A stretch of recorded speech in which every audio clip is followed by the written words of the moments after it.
Hi there and welcome back to 3i Guitars and these Flying V builds. What I've done now is I've put these are the completed truss rods. I've put the nut on and adjusted it to like what looks like a sensible amount that you'd see when the guitar is finished. So screwed it down with about 1/8 of an inch sticking out, which is fine. And then I've put it in the neck, and then I can, like, you know, measure exactly where to drill this hole for the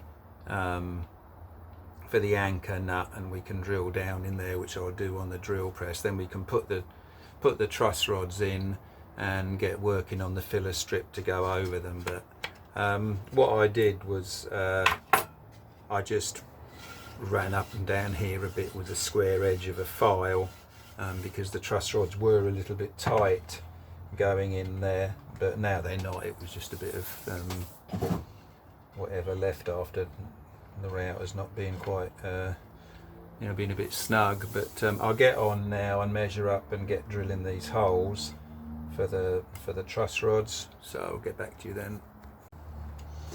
Okay, here you go. I've drilled the hole for the anchor point of the truss rod, and there's the truss rod in the bottom of the slot. Now, one thing you've got to be careful of, no, it's a seemingly simple job, just like, oh, drill a hole. Don't drill all the way through by accident, so put a depth stop in, and the truss rod has got to sit on the bottom of the slot, so make sure that the hole is deep enough for the anchor point that allows the truss rod to go right down to the bottom of the slot, and we're okay there. And what I'll do now is I'll take it out again. It's just actually going to be, it can be a bit difficult, because I want to wipe a bit of oil around the truss rod. Just a bit of cooking oil is fine, anything that will stop glue sticking to it, because when you put in the filler strip, you don't actually want to glue the truss rod in ever, otherwise it won't work. The truss rod's got to be free to move and stretch, etc. I mean, on the face of it, it seems that you know, most truss rods are, well, Fender truss rods are put in curved, and later Gibson ones are. But you will find, I find these truss rods really effective. You know, they go quite deep in the neck, and you know, you end up with a really, you know, nice, you know, a good action on them, sort of thing. So, you know, they will affect the curve of the neck a lot, so no problem there. But anyway, yep, so we'll get on now and do the other one and get back to you. Well, here we are. We've got both truss rods in now, and like I say, make sure they're right at the bottom, hard against the bottom of the of the channel. The other thing to do is to make sure that, you know, you've cut this channel out. I'll show you the other one. You've cut this, like, you know, trough out to do the adjustment. Make sure that with it at the bottom, you know, you can get a socket on the nut easily. You don't want to glue it all in and then find you can't get access to the nut because your wood underneath there is just a bit too high. So just make sure of all that, and you know, it's all like finished up now and waiting for the top. I mean, you can see I've made a bit of a cock up here because I've gone actually too far. I mean, you won't see it, it'll obviously be under the what's it, but yeah, that's a bit of an error. But yeah, but they're all in and fine now. So what I can do now is cut some maple to do a filler strip in the top here, and then we'll get that done. So yeah, we're all good with these now, which is nice to get it all fixed and finished. Good. So and like I say, I've wiped a little bit of oil over the truss rod, but just a fraction of it, because you don't want to get oil on the wood, otherwise the filler strips won't glue in. But I think we're all good with that now to do the filler strips and get that set. So good stuff, thank you. I'm basically doing this filler strip. I've got a piece of maple here now, which I've got to make to 3/16 thick, but I just use my thickness planer for it, like I did for the bodies sort of things. Very easy.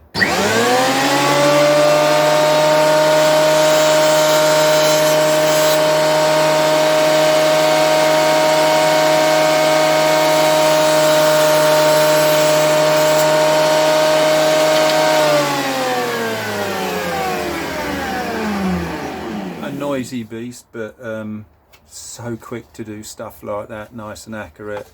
And you can see now that this nicely fits in there like a glove. You don't want that too tight. You don't want to have to start like clamping it in and stuff, and I'll tell you why. You know, if it's slightly too thick and you shove it in and really like, you know, oh, force it in, bash it in or whatever, there's not actually a great deal of wood underneath the truss rod on the neck, and you don't really want to start putting a lot of stress on the neck. So just make sure it's a nice snug fit, and you know, nothing too tight, otherwise, you know, I can just imagine someone forcing it in and then splitting the neck. I mean, this is, you know, this wood is so light, it's ridiculous, you know. It's beautiful. And you know, it's not like oak where you've got like a great deal of like sort of toughness to it sort of thing. So you know, make it fit, like I say, just like, you know, that's snug and goes right down to the what's it, and you know, it's not gonna, you know, it's not loose, but you know what I mean. So now I've obviously cut a strip that's wide enough to do both necks, so I can rip this down the middle now on the bandsaw and just get fitting it now. So that's all cool, good. Well, here we are. I've glued the filler strips in now. You can see they're just absolutely fine. I did take the nut off this end just to check that the filler strip actually clamps down on top of the truss rod. Now when you press it down into place, good to put it in a vise really, and just like, you know, push it down, and you can feel when it snugs up on top of the truss rod. Now you don't want to absolutely graunch it down on the truss rod, just press it down, and as soon as you feel it touching, stop, and then do it a bit more and see, you know, see if it goes a bit further. But you know, I don't know how best actually, you know, like I know some people advocate like really pressing the truss rod hard in. I mean, it's got to be in a snug channel, but I don't know about it being actually hard down. I just prefer making sure it's solid in its pocket. And again on here exactly the same, but what I've done, remember where my bodgy routing was a bit along here, I've actually glued in strips of the Carina mahogany, so, and you can't see it now sort of thing. I mean, it was only just the last run of the router that bounced around a bit bloody annoying, but I mean, at least it wasn't catastrophic.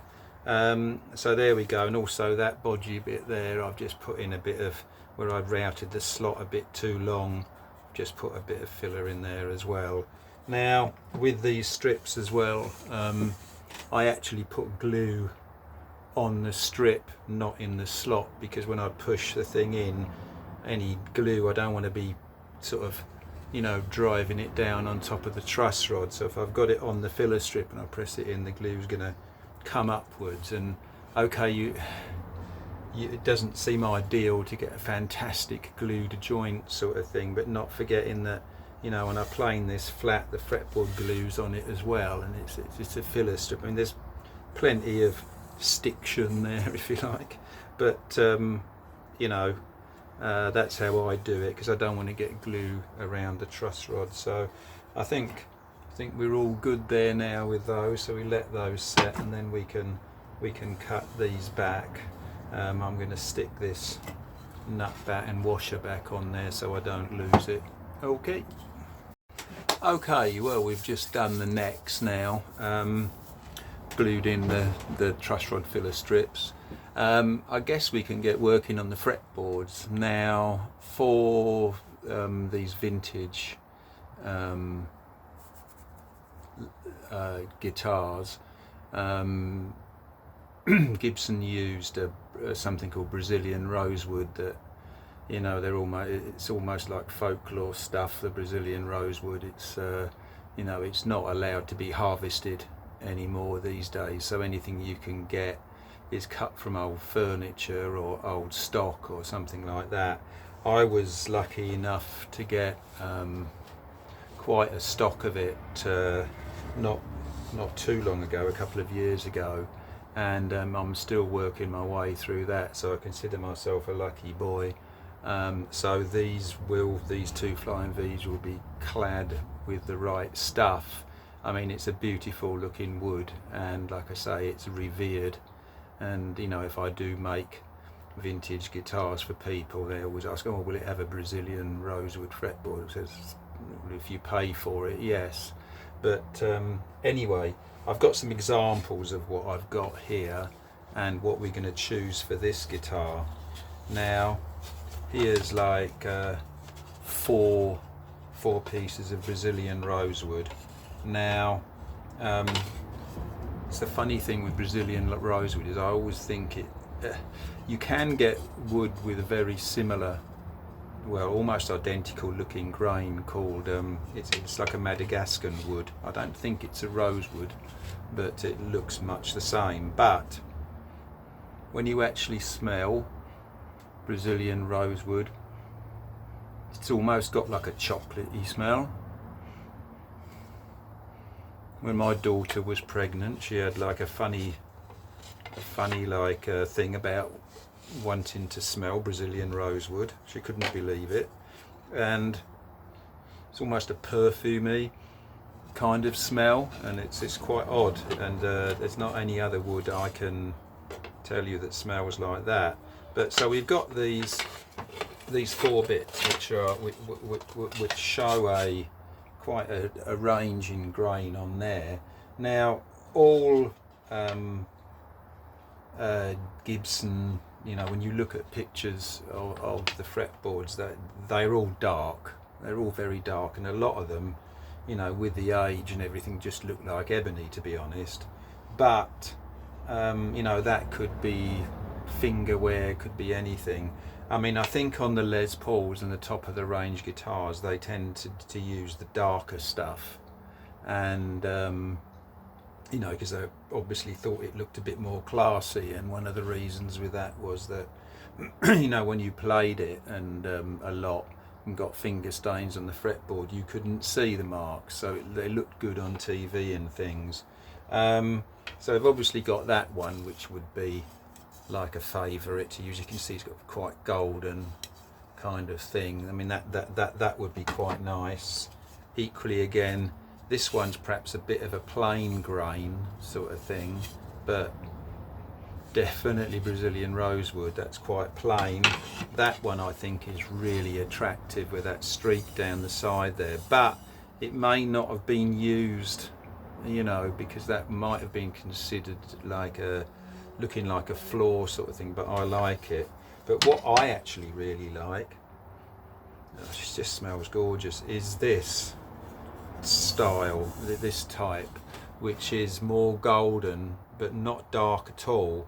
And this would have more likely been used on like a Junior or something like that, because they wouldn't have considered, I don't think that, it's my opinion, but I don't think they'd have considered this like top quality stuff. But that's my favourite type. I don't think I'll use it on this.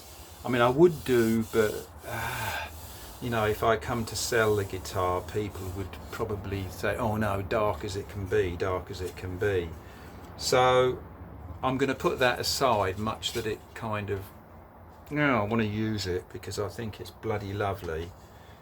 I really do like that. I really love it. Look at it. It's just gorgeous. Oh, damn, I want to use that. You know, there's this, which I really like as well. There's this one which I would say is a bit plain Jane. You know, it's got dark streaks in it, but I don't, you know, it's not got much red or gold in it. And this one I think is probably the classic, you know, what people would look at sort of thing. So the trouble is it's got this white bit on the edge. Let's see if that, where we can actually cut that off. Yeah, we can get away without that white bit. So I think I'll use that bit for the customers because I think that's really nice. So that's that bit for the customer. Now for me, I think I'm going to use that one. I do really like that as well. So they're the two I'm going to use. The unfortunate thing is that they kind of cut to a taper, which makes it more difficult to cut the fret slots, but we'll go from there. Now the other thing is that this is a Gibson fretboard, a vintage, it's an R9 or something like that, and this is a Gibson fretboard. Now if you look here, we line the top frets up perfectly there. Okay, they start going out by the 3rd fret, and if you look at the sort of around the 7th fret there, the 8th fret, 9th fret, there's a difference. I mean, we're perfectly lined up, but when you get to the top, there's a difference as well. Although the frets, if I slide it down a bit, the top frets from, like, you know, the you can just see, if I slide it up and line the 22nd fret up, they're all in line until you get down to the 3rd fret and 1st fret. There is a difference. Now that's because this is a metric measured fretboard, and like the way, it's not wrong, or neither is this is wrong, it's that music isn't perfect, and this is done, the distances are done by it's something like you divide 17 point something or other by, you divide the scale length, which is 24.75 or 24, yeah, 24 point something like that for a Gibson, divide it by 17 point something or other, you come out with the 1st fret position. Then you take that off the total, take that off the scale length, and divide it again, and then you get the distance to the 2nd fret, and then you keep doing that and you get your distances to the frets. This is done by like rule of 16 or something, whatever they call it. I don't know what it is, but the templates came with this fretboard fret thingy, which says on it old rule of 16, and if you line this up with the R9 fretboard, which is that one, you can see that the distances are absolutely perfect for that. So that's what we'll be going for. We'll be going for the vintage. So what I'm going to do now, you know, it is a slight pain that these are tapered, because it just makes measuring more difficult and all that. But in the first instance, what I'm going to do is plane them down to thickness, you know, where we want to start, and let's do that now, and then we'll go from there. And I don't want to make any cock-ups with this wood, I really do not, so you know, we'll be doing it really carefully. But yeah, lucky to have this stuff, and I'm quickly running out of it, so bit of sales pitch: if you want a guitar with a Brazilian rosewood fretboard, you better get hold of me quickly. But here we go. I'll get on with it. Right, I'll just show you. I've thinned these down now. The Les Paul fretboard thickness, and like I say, I have no doubt that the Flying V would be the same. It's 5.7 millimeters in the center, so I've taken these down to 5.9 millimeters. But just look at that beautiful grain. Oh God! And I'll tell you what, this shed just smells like chocolate now. Just gorgeous grain. And this piece here, not quite as attractive, I don't think, but it's still got that red. Just look at it. It's beautiful, isn't it? So we'll get working on these now. Yeah, I'm not sure quite what order I'll be doing, but the next thing is cutting out like fret slots. I like to rough out the fret slots, get them cut, and so we'll get set up to do that. And yeah, we'll do that, and yeah, we're absolutely perfect. Really am pleased. So that's quite a relief. God, just absolutely gorgeous. Right, onwards and upwards. Well, I'm just going to use my router bench to do this, but you can see this is a commercially available fret cutting jig. Just like a toast rack really, and you run the saw in it. It's quite hard work actually. I'm not fortunate enough to have like a table saw with a fret cut slot in jig thing, so just slow boat to China here. But the problem is this is a metric or a modern Gibson scale, so here's the modern fretboard, and you can see that, you know, the frets match in there absolutely perfectly. Try and put the old-fashioned one in and they don't fit. So I mean, you can see when you come down, I mean, they're so close but it's not quite right. So the thing is that you're better off, because the end frets are much, well, they're all right down to the 7th fret there, 5, 6, 7th fret. From the 22nd to the 7th fret, they're exactly the same, but then when you come down to the 1st, there's at least like a couple of mil difference. So start at this end and the slots are in line, come down to the 7th, then just have to adjust the fretboard in there. Slight problem we've got, is obviously these things are tapered, so when you actually put them in the jig down here, you can't put a flat edge against one side, otherwise you're going to cut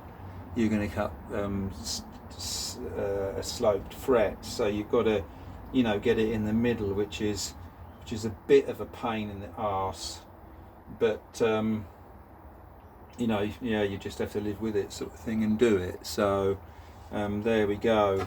I mean, I'm not sure whether these are so close to being the exact width. I don't really want to, I mean, I could do the edges first and all that, but I don't quite know really what to do, whether to get the edges nice and straight and first, but no, I don't want to do that. I want to cut the fret slots first. So here we go then.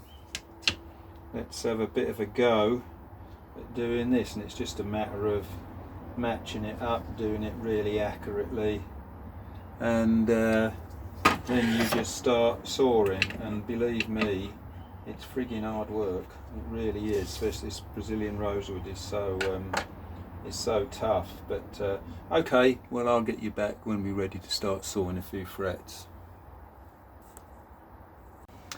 Okay, we've got this fretboard now. I've made sure it's like sort of in the on the center line sort of thing by measuring from the edge on each side,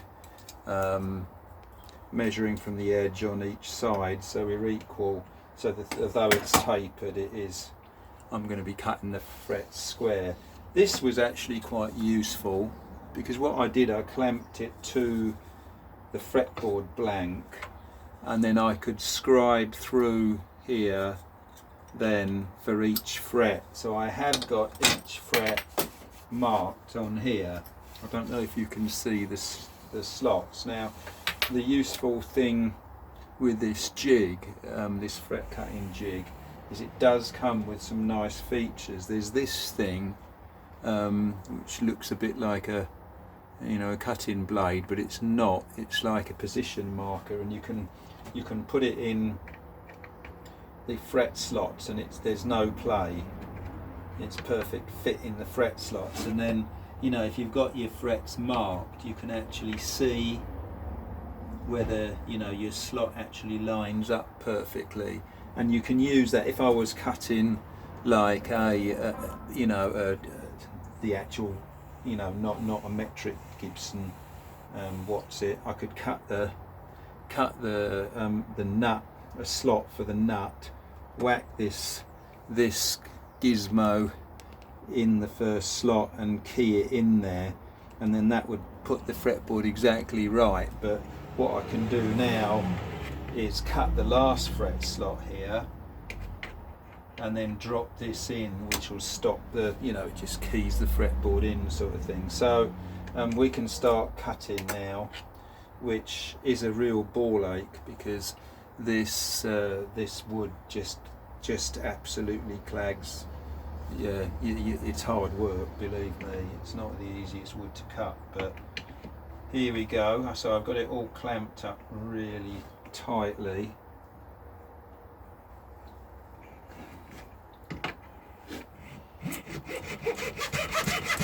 You may as well be cutting metal, to be honest.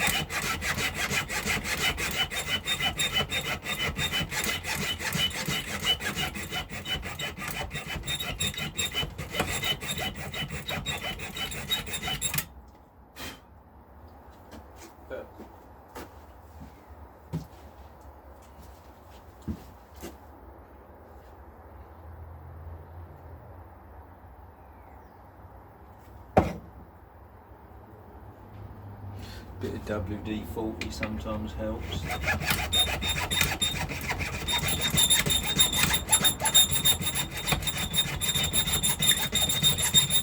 And then you look in all the teeth and they're full of, it's such a sticky wood.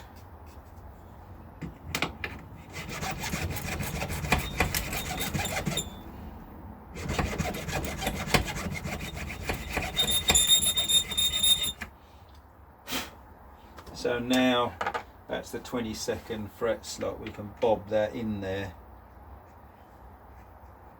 So that's sort of keyed it all in kind of thing, which is not a bother. But yeah, and we can just carry on and on and on.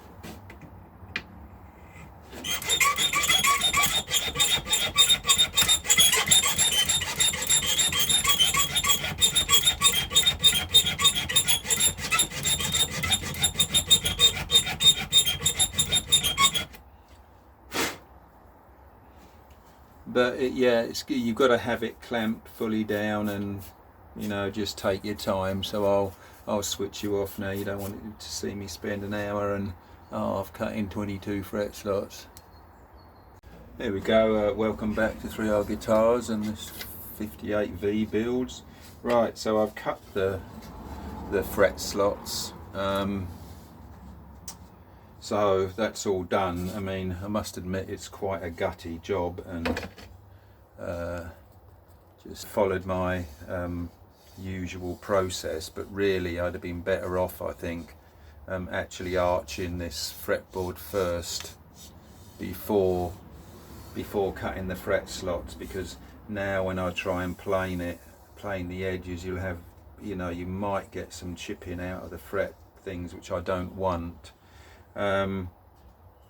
Basically, I'm absolutely useless at sharpening stuff. I don't know why, but the thing is that you know, I need to get a 12-inch radius on the surface of this, and it's easy if you stick it to a big block of wood and then plane either side, but you have to be really careful because this wood tears and chips very easily. So I think, yeah, I mean, I've done it before plenty of times, but it's just something that needs care. So I think what I'll do now is, I've got a couple of choices. What I need to do is, I think, get the fretboards to an accurate size, and I can do this two ways.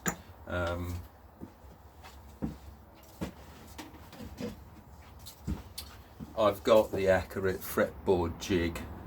I know that's accurate because I've got a Gibson fretboard, and I can put it on there and I can tell you that it's exactly the right width, you know, so that's good.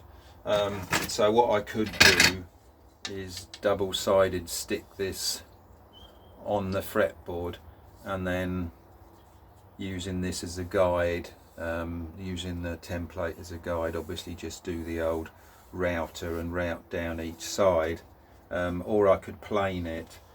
Again, like, because of what I've said about my ability at sharpening down tools, I'm more inclined to use the router to do it, so I think I'll get set up to do that now. The thing I'm slightly worried about is, yes, it is this one. I didn't notice this before, but there's a tiny little, what am I doing? There's a tiny little chip on the end there, and as a fretboard blank, it's really tight width-wise. I'm going to have to be really careful, but I think the only thing I can do with that chip might come out. I don't know. If it doesn't, then, you know, I'll just have to stick a little bit on there. But we'll see how it goes. Let's get this fretting shit packed away. I mean, one thing I should say, you know, cutting these fret slots in Brazilian rosewood is hard work. It's a very, very tough wood, and the way to do it is, you know, this is the saw I'm using, which is, you know, nicely sharp, and the kit for doing it came with several blades as well, which is nice. Start doing, you know, you've got the scribe line for your fret slot, so you can check it that you're in the right place. Start cutting, and then, you know, that you'll find the saw will jam really quick. So you have to take the saw out, blow out the crap from the slot you're cutting, then go again, and you might have to do that once or twice, probably for each fret slot, and wipe the side of the blade with your fingers as well, and that makes it a lot easier. Don't be tempted to struggle with the saw is jamming. It's because there's dust in the fret slot, so clean it out and go again, and that makes it a lot easier. But because if the saw starts jamming and you start forcing it, then the whole jig is going to bounce around and you're going to end up with a crappy fret slot. So just do it that way. But yep, let's get on now and get ready for routing these edges of these fretboards. Okay, I've done one of the fretboards, but I don't know if you've seen me do the super glue trick. Here's the fretboard, Brazilian rosewood fretboard. So I've covered one side of it with tape, masking tape. We'll cover the other side now. We just put a couple of strips down this.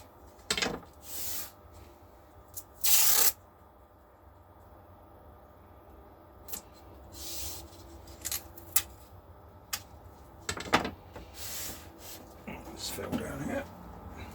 So what you can do now is just put a line of, I mean, you know, if you're doing something that's only, you know, I definitely don't want this bugger to move, so I'm just putting a tiny line down the whole of the tape on the pattern. Now, accelerator, just give the fretboard a spray with a little bit of accelerator. You don't need a lot. This is a good trick. Now you want to leave the accelerator dry a little bit. Give it a wave around.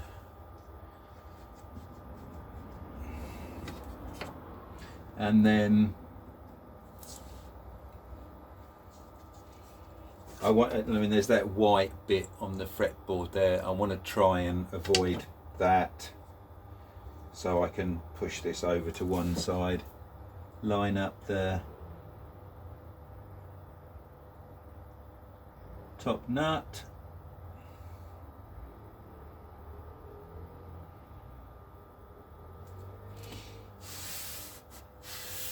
a good squeeze down, and that's pretty tight on there now. I mean, of course you can pull it off, but so we've got our bearing guided router now here with the bearing on the bottom, which will go on the template, so we can cut this down now.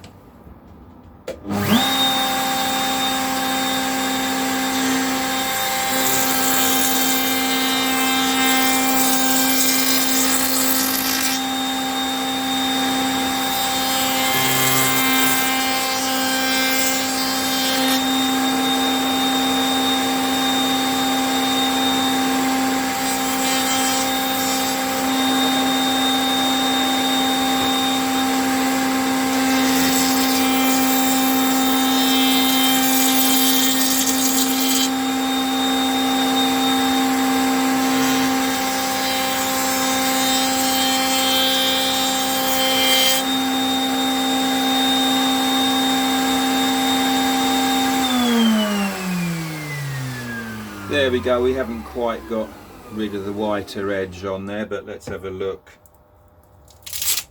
Pull this off. So we've just got that little white edge on there now, but don't forget we've got to radius this, so we're going to lose a little bit of that as well. So I'll wait till the fretboard's all radiused and see what we've got, and I'm sure I'll be able to stain that.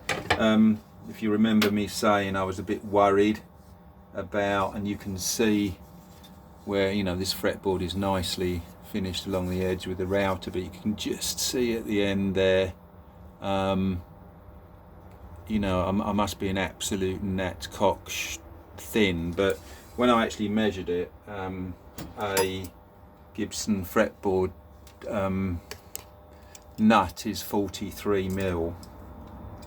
So when I measure there, now I'm 43.67. So I've got 1/2 mil to sand off basically the edge of the fretboard, so I think I'm perfect, so I'm quite relieved about that.